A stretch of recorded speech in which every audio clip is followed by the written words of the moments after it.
America Israel ವಿರುದ್ಧ ಸೇಡನ್ನ ತೀರಿಸಿಕೊಳ್ಳುವುದಕ್ಕೆ Iran ಶಪಥವನ್ನ ಮಾಡಿದೆ. Khamenei ಉತ್ತರಾಧಿಕಾರಿಯಾಗಿ ಎರಡನೇ ಪುತ್ರನ ಆಯ್ಕೆ ಮಾಡಿರುವಂತದ್ದು. ಖಮೇನಿ ಎರಡನೇ ಪುತ್ರ ಮುಸ್ತಫಾಗೆ ಸರ್ವೋಚ್ಚ ನಾಯಕನ ಪಟ್ಟವನ್ನ ಕೊಡಲಾಗಿದೆ. ಇವತ್ತು ರಾತ್ರಿಯೇ ಸುಪ್ರೀಂ ಲೀಡರ್ ಆಗಿ ಮುಸ್ತಫಾ ಪದಗ್ರಹಣವನ್ನ ಮಾಡಿದ್ದಾರೆ. ಐಆರ್ಜಿಸಿ ಒತ್ತಡದಿಂದಾಗಿ ಖಮೇನಿ ಎರಡನೇ ಪುತ್ರನ ಆಯ್ಕೆ. ಮುಸ್ತಫಾ ಆಯ್ಕೆಯಿಂದ ಕೂಲ್ ಆಗತ್ತಾ ವಾರ್ ಫೀಲ್ಡ್ ಆಗಿದ್ರೆ?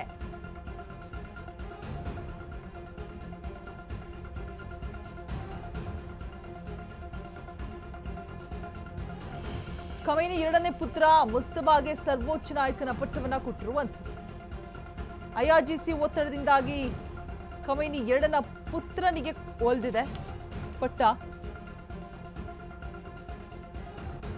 ಅಮೆರಿಕ ಇಸ್ರೇಲ್ ವಿರುದ್ಧ ಸೇಡನ್ನ ತೀರಿಸಿಕೊಳ್ಳೋದಕ್ಕೆ ಇರಾನ್ ಒಂದ್ ಕಡೆ ಶಪಥವನ್ನ ಮಾಡಿರುವಂಥದ್ದು. ಸೊ ಯಾರೇ ಉತ್ತರಾಧಿಕಾರಿ ಆದ್ರೂ ಕೂಡ ಅವರಿಗೆ ಇದೇ ಪರಿಸ್ಥಿತಿ ಅಂತ ಹೇಳ್ಬಿಟ್ಟು ವಾರ್ನಿಂಗ್ ಅನ್ನ ಕೊಡಲಾಗಿತ್ತು. ಅದಾದ ಮೇಲೂ ಕೂಡ ಇದೀಗ ಖಮೇನಿ ಎರಡನೇ ಪುತ್ರ ಮುಸ್ತಫಾಗೆ ಸರ್ವೋಚ್ಚ ನಾಯಕನ ಪಟ್ಟವನ್ನ ಕೊಟ್ಟಿದ್ದಾರೆ. ಇವತ್ತು ರಾತ್ರಿಯೇ ಸುಪ್ರೀಂ ಲೀಡರ್ ಆಗಿ ಮುಸ್ತಫಾ ಪದಗ್ರಹಣವನ್ನ ಮಾಡಲಿದ್ದಾರೆ. ಐಆರ್ಜಿಸಿ ಒತ್ತಡದಿಂದ ಖಮೇನಿ ಎರಡನೇ ಪುತ್ರನ ಆಯ್ಕೆ ಮಾಡಿರುವಂಥದ್ದು. ಮುಸ್ತಫಾ ಆಯ್ಕೆಯಿಂದ ಕೂಲ್ ಆಗತ್ತಾ ವಾರ್ ಫೀಲ್ಡ್? ಕಾದು ನೋಡಬೇಕು.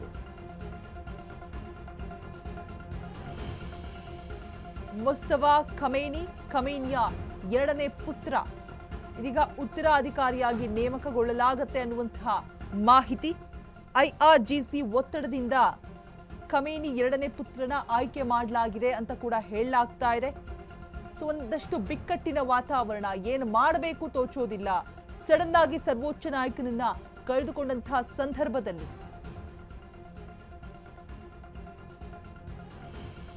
ಇದೀಗ ಖಮೇನಿ ಎರಡನೇ ಪುತ್ರನ ಉತ್ತರಾಧಿಕಾರಿಯಾಗಿ ನೇಮಕವನ್ನ ಮಾಡಲಾಗತ್ತೆ ಅನ್ನುವಂತಹ ಮಾಹಿತಿ ಐಆರ್ಜಿಸಿ ಒತ್ತಡದಿಂದಾಗಿ. ಸೊ ವಾರ್ ಫೀಲ್ಡ್ ಏನಾದ್ರೂ ಕೂಲ್ ಆಗತ್ತಾ? ಉತ್ತರಾಧಿಕಾರಿಯಾಗಿ ಎರಡನೇ ಪುತ್ರ ನೇಮಕ ಆಗಿ ಬಂದ್ರೆ ಏನೆಲ್ಲ ಮಾಡಬಹುದು? ಒಪ್ಪಂದಗಳೇನಾದ್ರೂ ಆಗತ್ತಾ? ಗೊತ್ತಿಲ್ಲ. ಅಮೆರಿಕ ಇಸ್ರೇಲ್ ವಿರುದ್ಧ ಇದೀಗ ಸೇಡನ್ನ ತೀರಿಸಿಕೊಳ್ಳೋದಕ್ಕೆ ಇರಾನ್ ಶಪಥವನ್ನ ಮಾಡಿರುವಂಥದ್ದು. ಆ ಜಾಗವನ್ನ, ಸರ್ವೋಚ್ಚ ನಾಯಕನ ಜಾಗವನ್ನ ತುಂಬೋದಕ್ಕೆ ಎರಡನೇ ಪುತ್ರನಿಗೆ ಉತ್ತರಾಧಿಕಾರಿ ಪಟ್ಟವನ್ನ ಕೊಡ್ತಾ ಇರುವಂಥದ್ದು.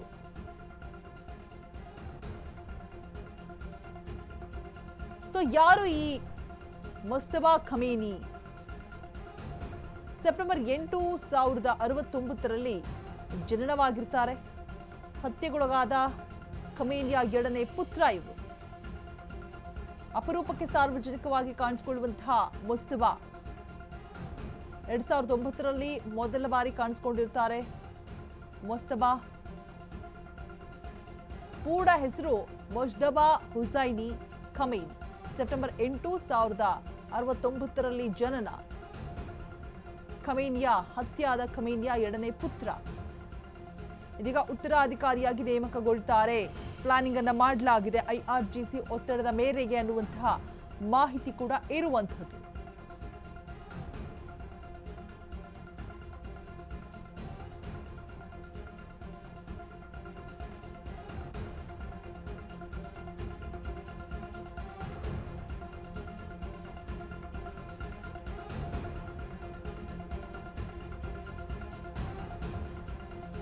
ಕಾದು ನೋಡಬೇಕು. ಅಮೆರಿಕ ಇಸ್ರೇಲ್ ವಿರುದ್ಧ ಸೇಡನ್ನ ತೀರಿಸಿಕೊಳ್ಳೋದಕ್ಕೆ ಇರಾನ್ ಶಪಥವನ್ನ ಮಾಡಿದ್ಯಾ? ಉತ್ತರಾಧಿಕಾರಿ ಬಂದ ನಂತರ ಏನಾದ್ರೂ ಬದಲಾವಣೆಗಳು ಆಗತ್ತಾ?